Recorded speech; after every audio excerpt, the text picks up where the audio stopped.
There are two rules of business. Rule number one, the customer is always right. Rule number two, if the customer is ever wrong, refer back to rule number one. In other words, when you put your customers first, when you put your fans first, things will take off for you.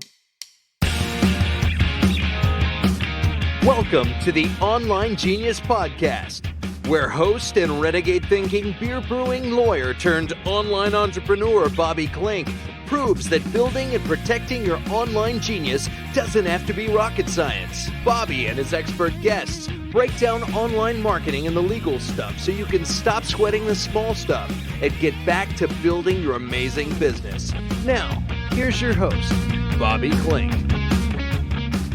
Hey everybody, welcome to episode 121 of the Online Genius Podcast. I'm your host, Bobby Klinck, and I'm excited for today's show because it's one of my famous review episodes. Specifically, I'm going to do my year-end review. I'm going to kind of look over 2019, what happened, what went well, what did I get, what goals did I reach, what goals did I not reach, talk about what lessons I did, etc. And of course, this is coming out on New Year's Eve because when else would it come out?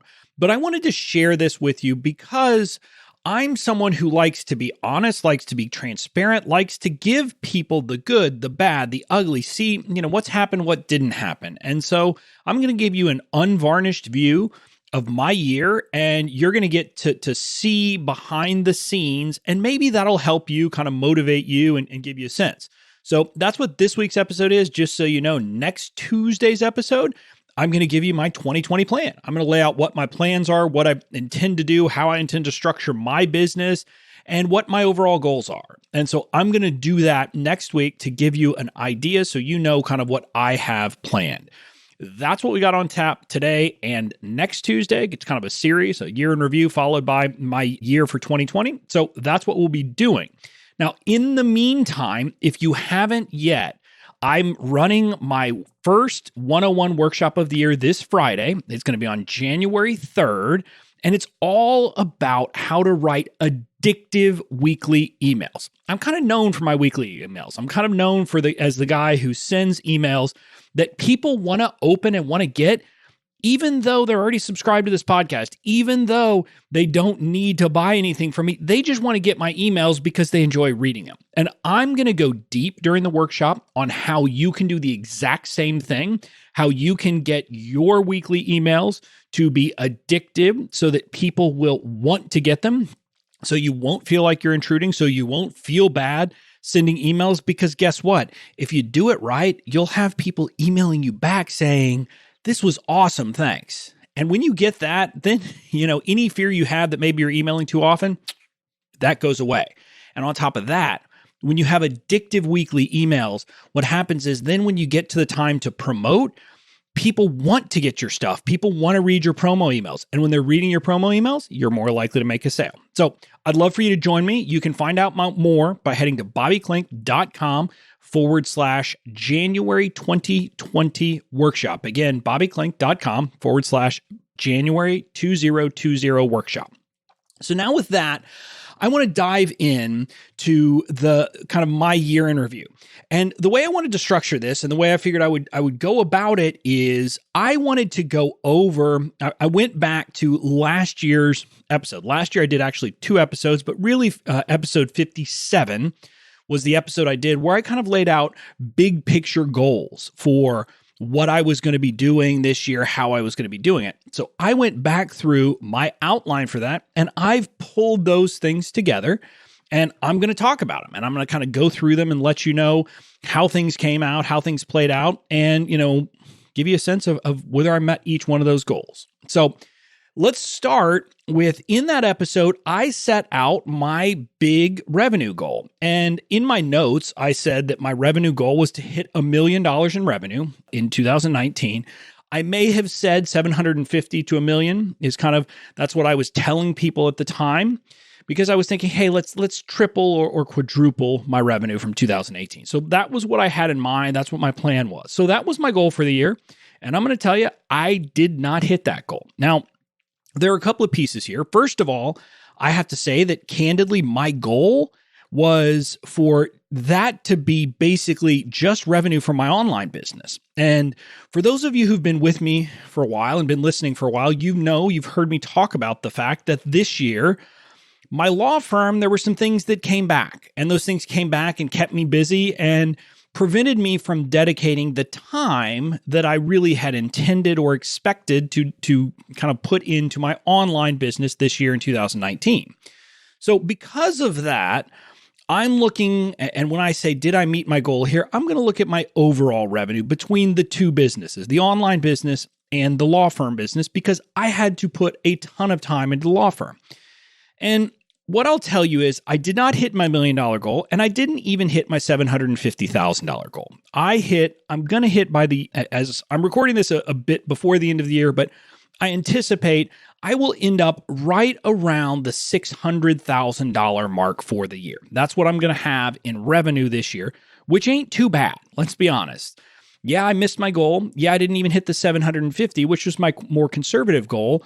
But when you look at the fact that I more than doubled my revenue from 2018 and 2019, that's pretty darn impressive. Now, early on in your business, doubling your revenue is something that can happen, quite a bit. But once you're already at multiple six figures, doubling your revenue is pretty good.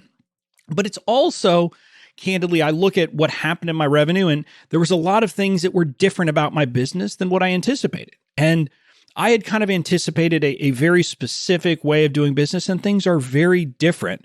But what I will say is, I also feel like I'm actually positioned right now, in a lot of ways, in a better position than I was at the beginning of the year, even though I didn't hit my goal. Because the way my business is now structured, and I'll get to this in a little bit, I feel like I have kind of I'm going to be propelled into 2020 on a high note and going to be pushing hard to get there. So that's the truth. The facts about my revenue: didn't hit my goal, but I'm not going to complain about $600,000 in revenue for the year. So let's look at the next thing I talked about in that episode. I said that my intentions and themes for the year were to systematize, delegate, and scale. This, I have to be honest, is the area where I would say I did the worst, had the worst performance. I did not systematize my business, candidly, for at least the first 9 to 10 months of the year. I did not delegate well for the first 9 to 10 months of the year. And I didn't scale because I didn't do those other two things. And I'm going to actually, in a little bit, have a whole discussion about my team, because I had that as part of my goals and what I was going to be doing. And when I get to that, I will talk about why these things didn't happen, why the systematizing, why the delegating, why the scaling didn't happen like I'd anticipated, like those words, were my intentions for the year. And it all has to do with team and kind of the struggles I had there. And so I'm going to talk about that in a bit. I'm not going to belabor it now. But those are my words for the year. And candidly, I didn't get those things done. So next up, I want to talk about one of the things I said was kind of some mindset things. I was talking about, I shared this in episode 57, that I was shifting from the do, have, be model to the be, do, have model. In other words, that I had to be the person I wanted to be, to get the results I wanted. So I couldn't wait until I had a $1 million business to start acting like a $1 million business owner. I had to start acting like a $1 million business owner before I would do it. But that meant that I had to become that first. I had to, internalize that. And again, this is part of the things where I did kind of stumble for a good part of the year, but at least on some of the specific things I said, I would say that I did achieve them. One of the things I said is that I needed to recognize that I am a big deal. In other words, in episode 57, I shared that I still struggled from imposter syndrome. I still held back from, reaching out to people who, were peers, were mentors, were things like that. I resisted asking for what I wanted. I felt like I didn't want to impose, like I didn't belong. And I did share that I believed that being in James Wedmore's mastermind would help me with that. And what I would say is at this point, I do recognize that I belong, that I belong at kind of, whatever you want to say, the big kids table among online entrepreneurs. I spent time with plenty of them, and I'm not intimidated. I don't feel like I don't have things to offer. Now, let me be clear. I recognize that I have things that I need to learn. I recognize that there are places I can improve, but I also recognize that I belong in any room, that I belong at any table with entrepreneurs. And so that I would say I have internalized. The next thing that I said I needed to be was I needed to be outgoing and engaged. And again, I would say that I did better at that. I'm still working on it.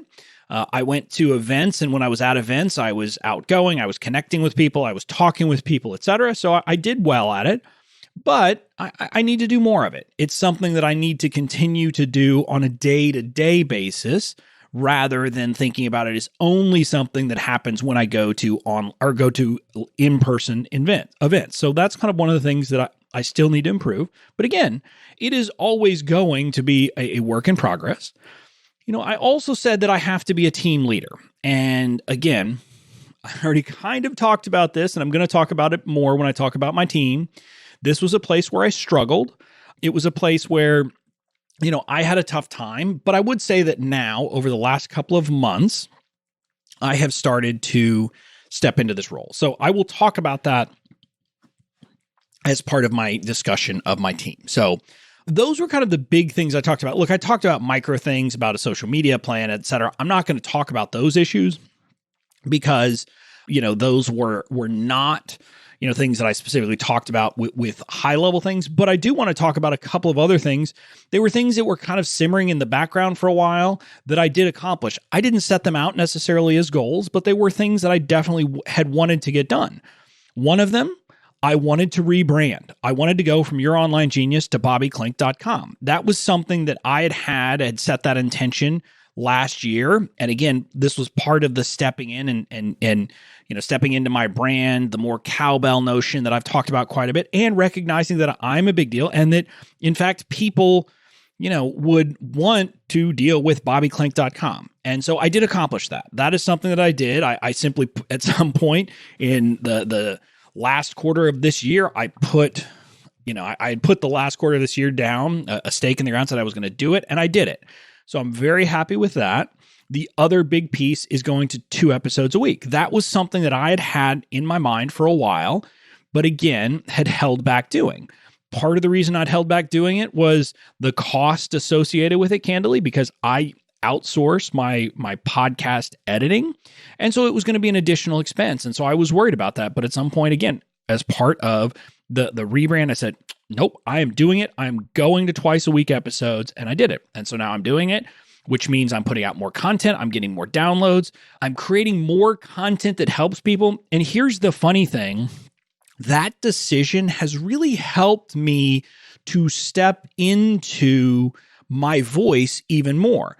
Because if you tune in and you've listened, my Tuesday episodes have stayed largely the same.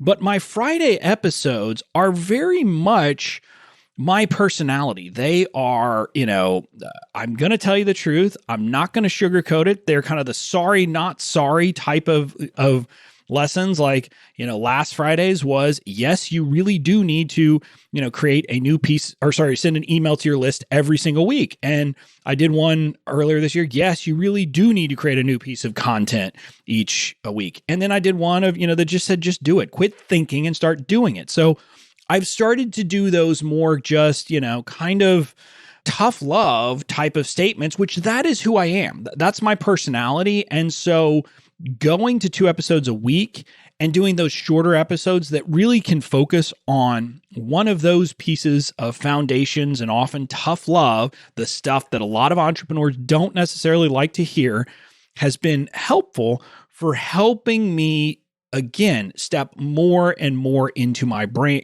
or into my voice in my brand. And so that's a good thing. So that is a major accomplishment.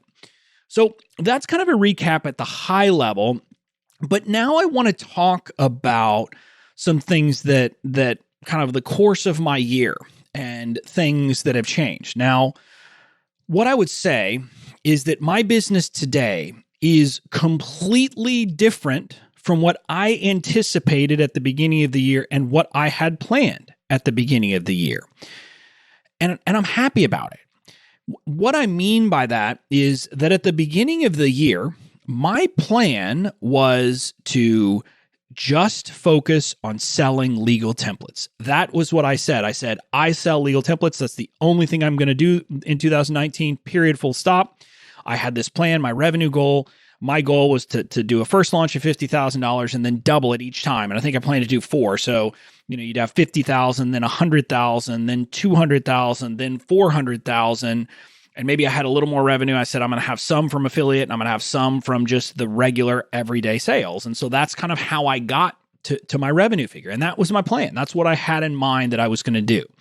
I had no idea that I was going to do anything other than the legal stuff, including my Fans First Society, my group coaching program that I now have going. None of that was anywhere in my field of vision or what I had planned for the year. I also plan to use a traditional launch model for the template library. And for my $1,000, you get all access to all of my templates offer. My plan was, hey, I'm going to launch that, and that's how I'm going to monetize and make money from it. That's not what I do either. I did one traditional launch in January, and that's it. And so my business is different. And I want to talk about how that happened and why those things happened to give you a sense of, I want to give you some comfort that especially as you are finding your feet, as you're finding your business, as you're finding your offers, you're going to change. Now, there's this great quote, and I don't know who originally said it. It's that, a plan is worthless, but planning is invaluable. In other words, the plan you ultimately come up with is not going to be the plan that actually plays out in real life because things are going to change. But the act of planning has a ton of value because it gets you focused on what's important. It gets you focused on those things. And so I don't want you to hear this and say, oh, he changed his plan, so we shouldn't be planning. I still have a very, very in-depth plan, and we'll talk about that next week. I have a plan that is down to the task level, just to give you a sense. So me and my team know what is in store. I recognize that after the first quarter, things may have to change, but I've done that. So let me go back to this year and why things happen. So I did my first launch in January of the template library, and I will tell you, I hit my revenue goal. My revenue goal was $50,000. I hit that in booked revenue. I did sales. I'm trying to remember. I don't remember if it came in right under the wire, but it came in, on the last day. I think my numbers were about $52,000 in booked revenue from that launch. And so, things were great. I was on pace. The problem was there was a couple of things. Number one, when we looked at the advertising budget, and I was working with an ads manager, getting leads into the funnel was expensive. We were paying something like $25 to get someone to sign up for my webinars. And that was on average. So there were some that were way more expensive. That obviously the least expensive were my warm leads. And when I looked at my data, after the end of the day, so I got that, and I did make money on the people who we got through Facebook ads. But the reality was that I don't remember the exact breakdown, but something like 60 to 70% of the revenue from that launch came from people either who didn't even ever sign up for the webinar, literally had never touched the webinar. They were just from my email list or from ads after the fact or emails, after the fact of the webinar. Or there was one person who told me in advance, I just want to buy it. Can I just buy it? I said, oh, no, come to the webinar. So I tracked it and I basically said, I put all this time, all this money into this webinar. And the reality is that it didn't create much of the result. And when I kind of looked at it, I went through it with my mastermind, and we had this kind of realization, which was this. Nobody really wants to go to a freaking webinar about the legal stuff. Let's be honest. Do you really want to go to a webinar about the legal stuff? The answer is no. Because with the legal stuff, almost all entrepreneurs basically just want me to solve their problem. And that is they just want the templates here. They want me to say, here are the templates, go put them in place and you'll be good. And so that was a first realization. So we kind of realized that my entire idea of doing a launch, at least the way it was structured, wasn't a good way to do it. So although I hit my goal and although everything was happy, I had this doubt about whether I could continue to use that same model and, hit my goals of doubling and then doubling and then doubling, because that was going to require tons and tons of more leads and huge budgets on the front end for Facebook ads. And so I was thinking about that. And after that first launch, candidly, my plan was to continue to launch, but to do a true Trojan horse launch. In other words, my webinar was not going to be about the legal stuff. My webinar was going to be about how I built my business and the business stuff. And I don't remember how I was going to hook it in, but then I was going to say, and one of the things you've got to do is deal with the legal stuff. If you want me to, if you'd like my help so that you don't have to deal with that, et cetera, here's what I've got for you. So that was my plan. And that was kind of what I intended to do. Then life, in other words, my law firm got in the way. My law firm, a case came back to life basically kind of right after I got done with that January launch. And it was, I won't bore you with the details, but it was this situation that I knew was going to require a considerable amount of time. I thought it was going to require a considerable amount of time between, say, February and May, thereabouts in that time frame. But I wasn't sure exactly how long it was going to last. But that's what I expected. And so then talking through with some peers, I just said, there is no way, because this was something that was going to require, I don't know about full time, but I was expecting, 3/4 of my time, in a sense, at least half to 3/4 of my time working on this law firm case. And so I said, in light of that, there's really no way that I can do full-blown launches with all of the runway, with all of that. And I said, but I do have this one little thing. I have this wait list, because I had anybody who'd missed the last sign up could sign up for a wait list for my template library and for the next launch. And so I said, I could always just do, send some emails to them, let them know. And people say, yeah, why don't you do that? And so I did. I sent some emails. Then in literally the second day of that 3-day email sequence, I happened to be doing a Q&A inside Amy Porterfield's group that she'd asked me to do. And she found out that I was in the middle of a launch, and she said, we're going to tell people, and we're going to tell them to do it. And so she tells her people to sign up. And so I said, well, I should email my whole list. So I emailed my list, and something funny happened. Just from doing emails over 3 days, I ended up making more on that launch than I did on the first launch. And so that got me thinking, maybe I don't need to do launches at all. And so I toyed with that idea, and that's what I ended up doing. I ended up adopting that. By the end of the day, or at the end of the year, I think I had done 4 or 5 4 email only launches, and each one came in and I made, between 50 and 60 grand each time just by sending a series of emails. So I said, yeah, this is how to sell this stuff. I'm not going to do anything else. So that was the first reason why my business shifted. And then as part of the rebrand, I simply decided I'm not even going to use the launch model at all. My legal templates are simply going to be available. People can buy the template library any day of the week that they want to, anytime.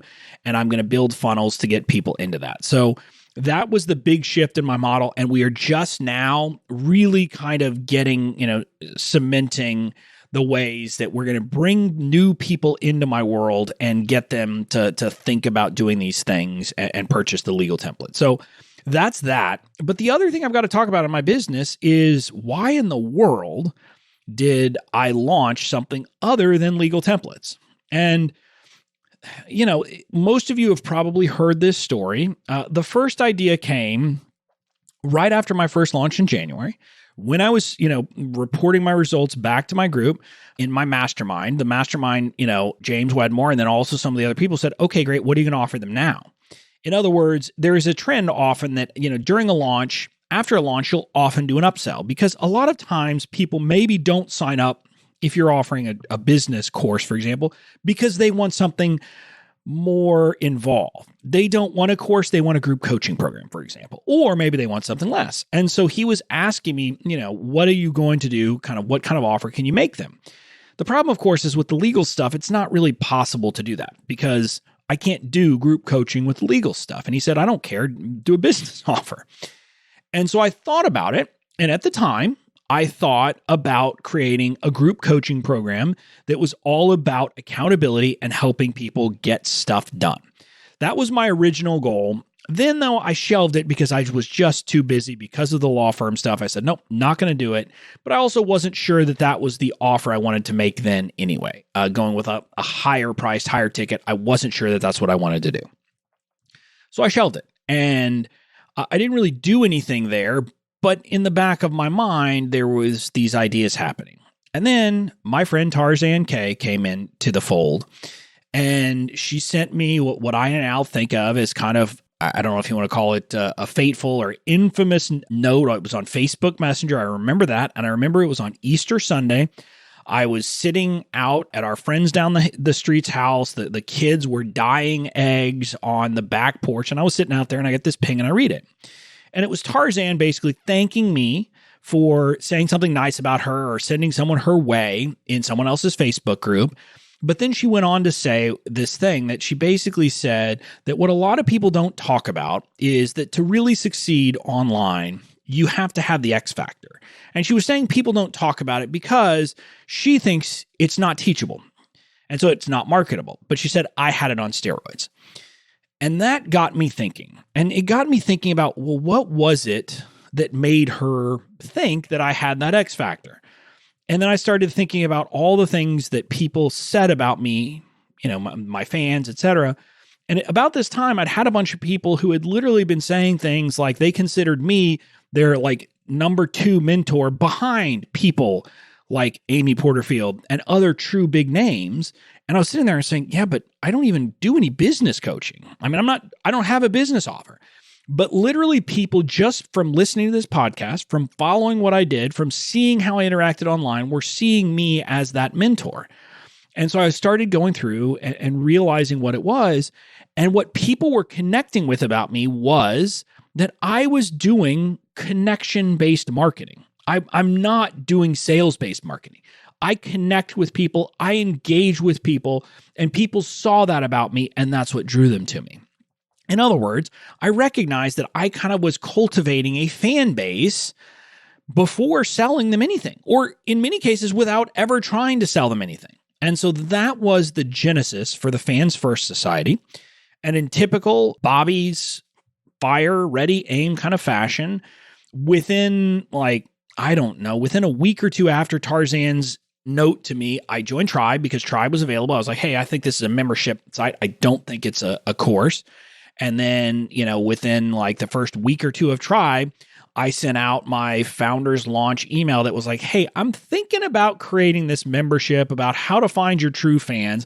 I don't really know what it's going to involve, but my idea is I want to help you do kind of the same thing that I'm doing. And, I'm looking for founding members. And I think it was 45 people join me as founding members, literally based on nothing else. Pay, a one-time fee. They got lifetime access. It was kind of, hey, I'm going to make an incredible offer to them. And they did that. And I said, okay, well, so I guess I'm doing this thing. And so that was the genesis for the Fans First Society and for me doing it. But again, at the time I sold that to them, just so you understand, I had not put together the Fans framework yet. I hadn't put together any content. I hadn't done anything. I didn't even really know what it was going to be exactly. And so then I went out to build that thing, and I did, and everything fell into place. The Fans framework came into place when I started looking back at all of the things I was seeing people struggle with. The Fans framework worked within it, talking about how do you find, attract, nurture, and serve your people made sense. It made sense to people. It dealt with the struggles they were having. And so that became my second offer. And that became basically the second silo of my business. Now, I have to admit, when I was first doing this, it distracted me a bit from the legal stuff. And I was thinking, I'm going to pivot away. I didn't. Luckily, I was smart enough to knock that crazy idea out of my head. I'm not pivoting. I'm simply expanding.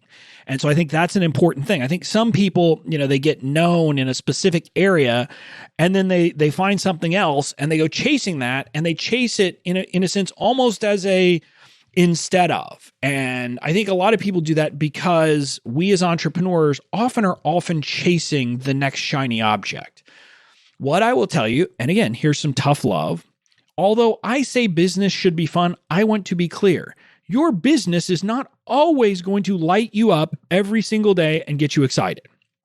And so you should accept that, deal with it, and accept that that's going to happen. Now, you should have more good days than bad days. You should enjoy what you do generally, but you shouldn't let the fact that maybe some things in your business have gotten boring be a reason that you ditch that business. And so luckily, I figured it out, and my good friend Jillian kept kicking me in the ass candidly in a metaphorical sense of saying, hey, what about the templates? Hey, what about the templates?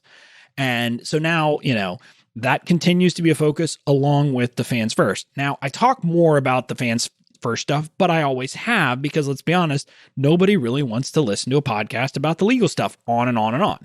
So I'm not going to do that. I'm not going to bore you with that.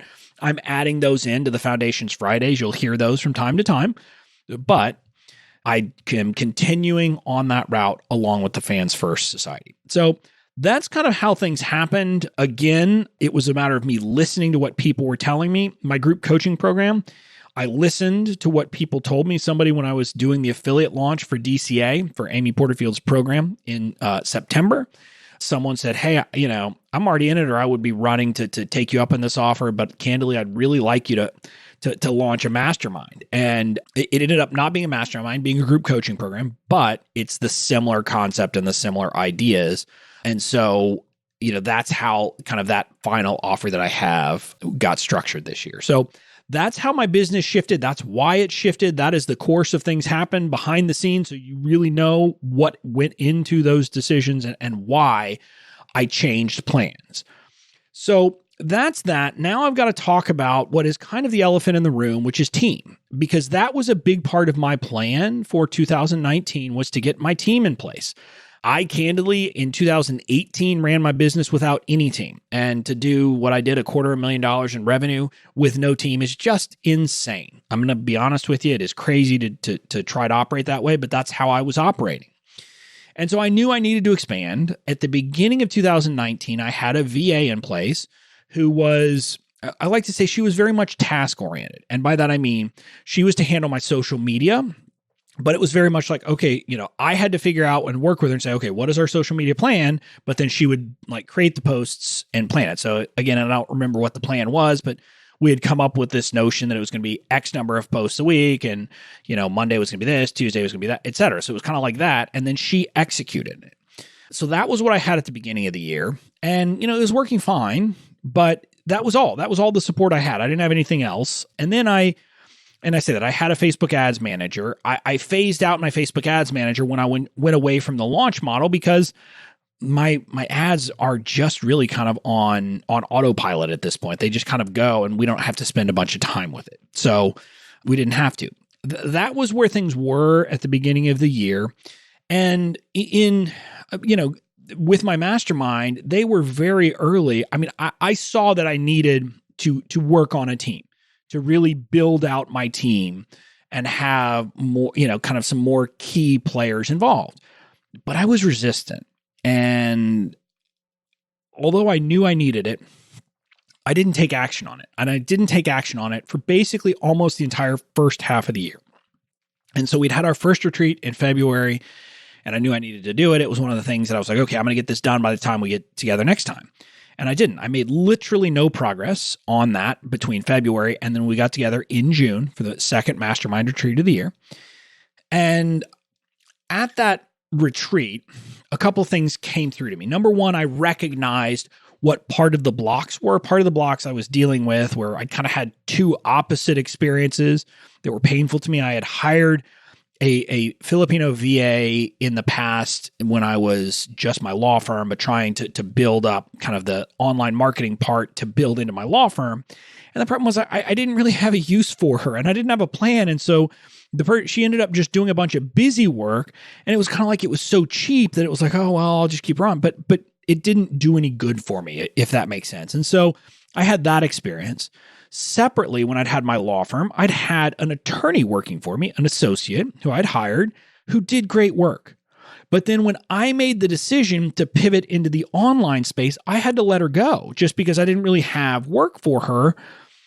And that stung, right? I mean, having to let someone go who was doing good work, was and all of that. And, there were tears involved. It was not a happy, she was, appreciative, but having to leave working for me, was, a bad thing. And so having to let her go had scarred me. And at that second mastermind retreat, I was talking this over. And again, this is the value of having a good coach. James Wedmore, again, I was just talking with him at a cocktail hour, one of the nights. And he asked me these questions. And he said, well, do you think that that attorney had appreciated the time that she did work for me? And I said, well, of course. And I said, he asked me, do you think that, that she learned more and had overall a good experience? I said, well, of course.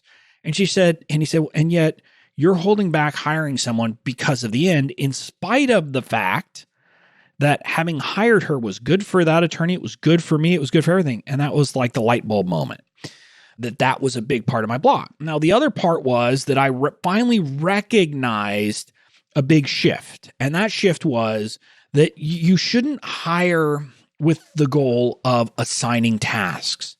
You need to assign responsibility and accountability. In other words, I shouldn't hire someone to be a social media person and then I have to do the strategy. No, I hire someone to be my social media person. I say, our goal is to increase our followers by X. Do it. Our goal is to increase engagement. Do it. You're responsible for figuring out how to do it. You're responsible for executing it. So don't bring it back to me. In other words, don't make me do the work. And this is a big shift, because if you are assigning tasks, you end up often having to do just as much, if not more work when you hire someone. Now, yes, maybe you're getting more done as a business because you have someone else helping and doing tasks, but because you have to do the management, do the strategy, do all of that, that's just one more thing because you do that, but then also have to monitor and assign. On the other hand, where you hire for responsibility and give them the responsibility to do it, to execute, etc., it actually means you can do less, but your business achieves more.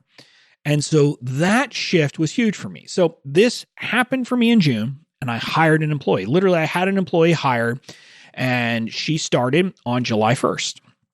And she worked for me until October, at which point I had decided it wasn't working out and I let her go. Again, that was painful, but I considered it a win that I was able to do it. I was able to be decisive, and I was able to make the change when it needed to be changed without it, putting me back and saying, well, I'm going to do nothing. So her employment ended with me literally right before I was going to be going out to California for a couple of live events, a week and a half before the rebrand was happening. So a bunch was going on.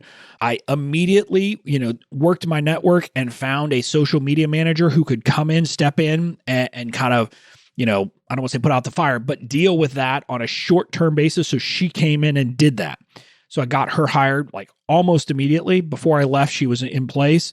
The project manager who was helping me with my rebrand, I talked to her and literally, so I came back and had her on board by November 1st. She started November 1st as my business manager. She is a contractor, but she is my business manager. She is basically a mini integrator.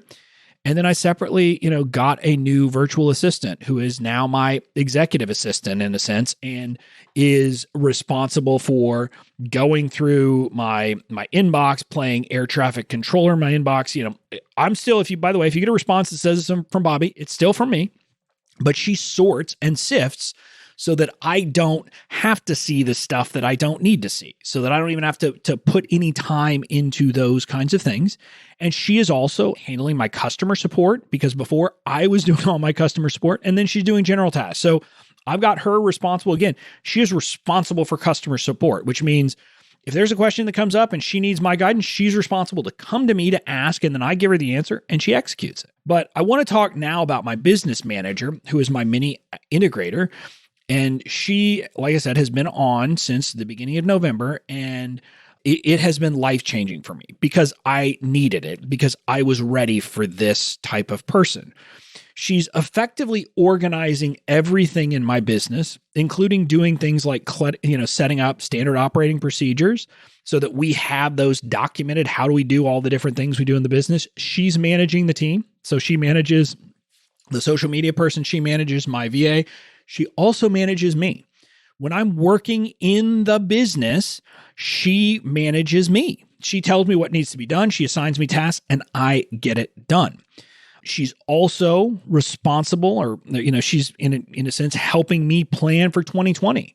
So she is someone that we're working together. We work together to set out the plan, to figure out the responsibilities, to figure out, do I need to bring on more team, all of those things. And so that has been life-changing for me, because it means now that I get to come in and do the things I should be doing in my business. I'm not the one creating zaps between, for example, Bucket.io and Kartra, which in the past I would have been doing. I'm not the one creating thank you pages. I'm not the one creating, sales pages. I create the copy often that goes on a sales page, but because of the way the business is structured now, often it's repetitive things. So we create templates, and I'm very much involved in templatizing out a sales page, for example, or an opt-in page, or those kinds of things. But then once it's templated out, my job is create the copy that's specific. For example, for those of you, who've attended one of my 101 workshops, I'm the one who creates the copy specific to that. But then my team goes and puts it in place. I'm the one who creates the emails that are specific, but my team then goes and loads the emails into the system, schedules them, does all of that, messes with formatting. Again, those are for the things that are scheduled. I'll be honest with you, as I'm recording this, I still have not gotten far enough ahead on my weekly emails to allow them to do that. But the goal is that eventually that will happen, that I'll be a month out on weekly emails, so that my team simply goes and loads it in. And so you can see how that's really kind of changing things about how I operate. Now, the social media manager that I mentioned that I hired to help me in that short term, I've given her a bigger role because I wanted her to take on, at the beginning, it was just, kind of crisis management, keep Facebook posts and Instagram posts going out. But she's now taking an active role. She basically handles all the posting, and we've added Pinterest, but she also does community management, helps me know what's going on. If I need to see something in a community, she makes sure I'm aware of it. But she's also creating graphics and doing, things and is part of the team, comes to our weekly meetings and is a big part of it. So I tell you this whole story so that you understand, for the first 10 months of the year, I did not do team well. Now, I did hire that employee, but I didn't have a team that was helping me.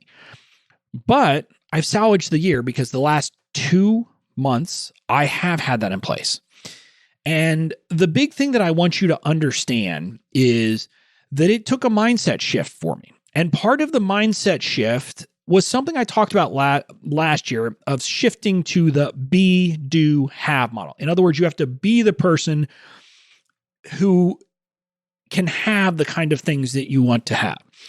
And it finally made sense to me, this notion that if I want to have $1 million business, first I got to be $1 million business person. And what I would tell you is $1 million business owner is not creating all of the zaps. $1 million business owner is not the one sorting and sifting through email that, is just, 50% of it is just kind of junk or random stuff that doesn't need to be, nothing needs to be done on it. $1 million business person is not the person who is strategizing about social media on a day-to-day basis. Now, again, I believe that the $1 million business person, in my case, is someone who is doing the engagement, and I continue to do that. One of the things I've shared in many groups that blows people away is, in my ideal week, I have 7.5 hours blocked out to connect and engage in social media. And people are like, are you crazy? I'm like, nope. To me, that is an important part of my work. I can only do that because I have a team that is doing the other stuff for me. And so this shift is what made me, kind of just overnight Because again, I had one employee and the fateful decision, candidly, that helped me do this was when I hired the woman who's now my business manager, but I hired her as my project manager for my rebrand. And she basically said, me and my team can take this on. You don't have to do it. I mean, there were things obviously I would be assigned to do, but she was going to do it. And I did it. And I was like, wow. And my rebrand happened while I was in Southern California, like 7 days into 10 days of being at 2 different events. Old me couldn't have done that because things came up, as you can imagine. But having this project manager in place meant that it could get done. And so it opened my eyes to the possibility of actually making me more productive by doing this. And so that was a huge shift, and that was part of what mattered. And so that shift happened, and I'm glad it did.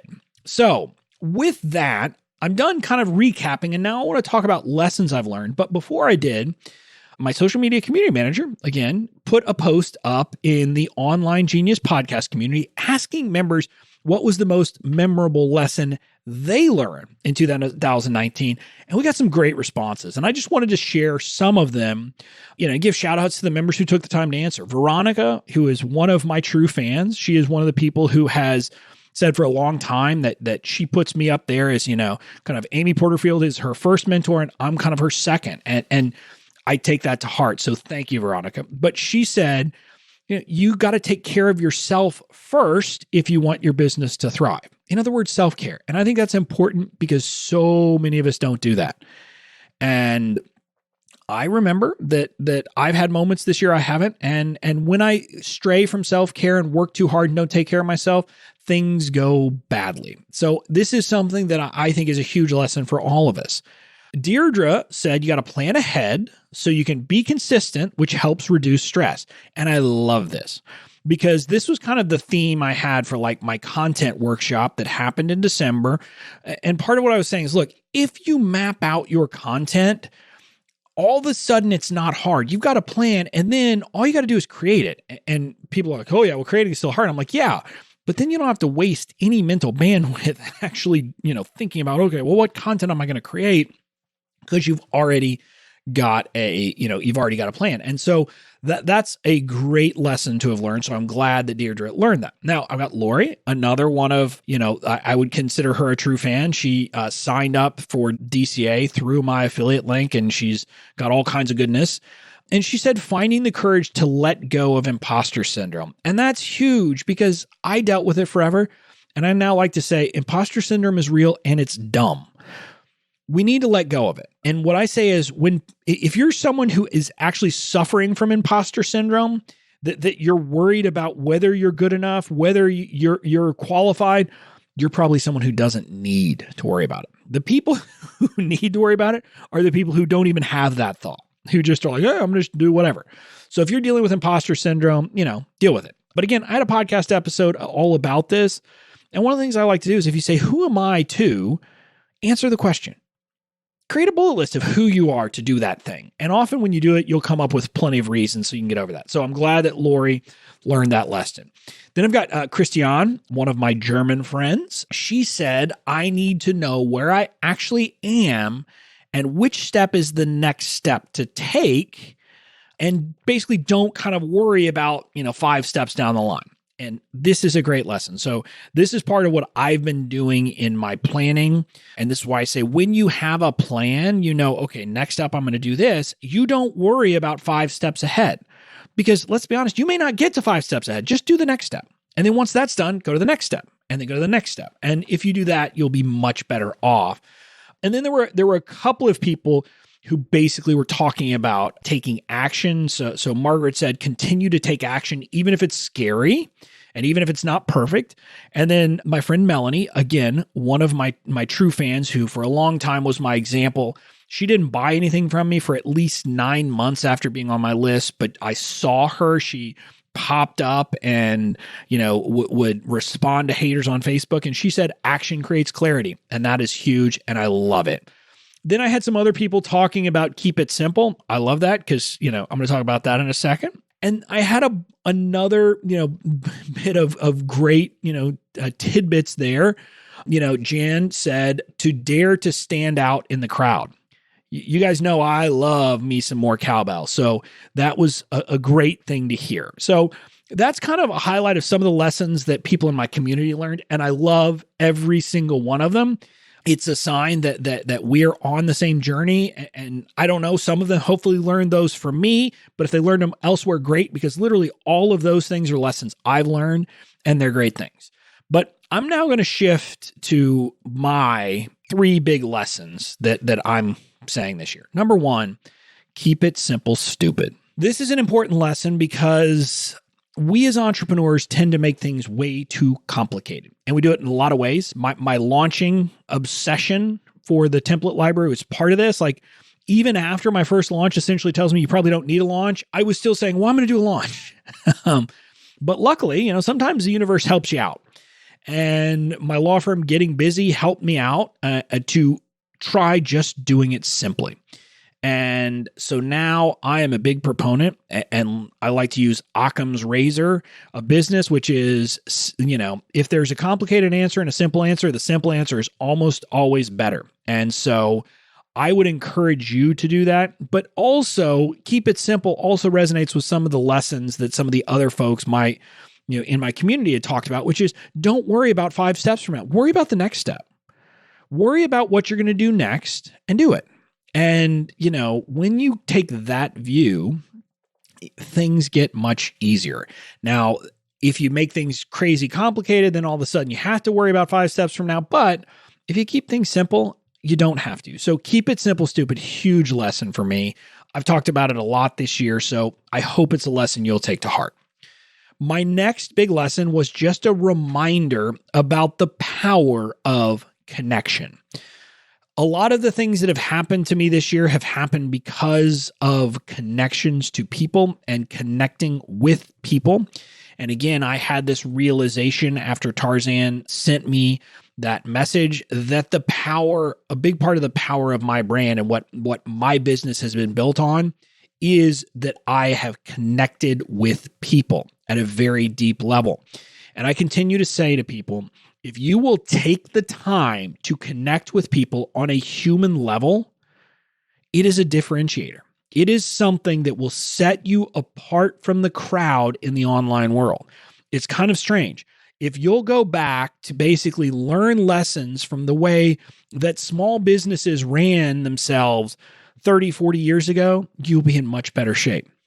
Literally, a lot of the things that I'm doing are things that I learned the basic concepts by watching my dad run drugstores in like the 1980s and 1990s, and seeing how, he put customers first, how he, treated them, not as a transaction, but as a person, how he took the view.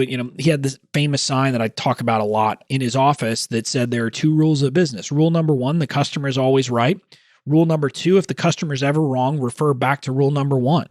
In other words, when you put your customers first, when you put your fans first, things will take off for you. And that's all about, connecting with people.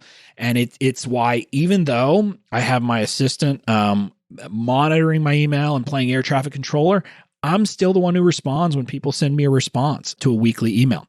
I'm still engaging with people, doing those things because I want to connect with you. And so I've learned that power, and I'm holding on to that as long as I can because I want to keep that connection. And then the final lesson, it's funny. I finally put a word on it as a result of, if you're on my email list, you saw this email at some point, I think it was in December, that I was working with this copywriter, and she asked me basically, if your business was a clothing brand, which one would it be? And the first thing that came to mind was Old Navy. And candidly, when I first said it, I didn't even know why I said it. But when I thought about it, my brand is the Old Navy of online marketing. I help people with the basics. Now, but you could go even deeper than that. Like, you look at Old Navy, their ads are kind of fun. They're kind of staples. They're not flashy. They're not fancy. They're not sexy. And neither am I or my brand. Now, I'm fun, but I'm not talking about earth-shattering, crazy new strategies here. I'm talking about the basics of business. I'm talking about connecting with people. I'm talking about building an email list. That's not earth-shattering. I'm talking about creating content. Again, not earth-shattering. I'm talking about taking the time to understand your potential customers. Again, not earth-shattering. I'm talking about all these things, and I kind of package things up differently. And yes, the way I talk about nurturing people is very different than what a lot of people talk about. But nothing I'm teaching is some kind of, wow, secret. And I believe that almost every entrepreneur should follow my path. Instead of searching for, some super secret, ninja tactic, we just need to do the basics and do them well.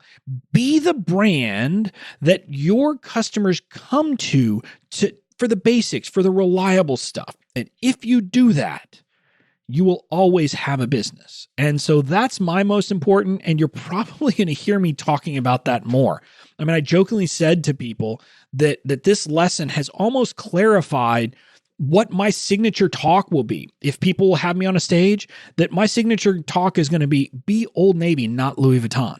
Basically, I'm going to tell people that message, and I'm going to bang it home because I believe it's that important and that powerful for everybody. And so I'm glad I learned that lesson. And I hope that maybe I've helped you learn that lesson along the way too this year of, just do the basics right, do them well, make huge improvements on the basics, and you don't have to worry about the super secret ninja tactics that everybody's trying to sell you on if only you'll pay them $5,000. You don't need that crap.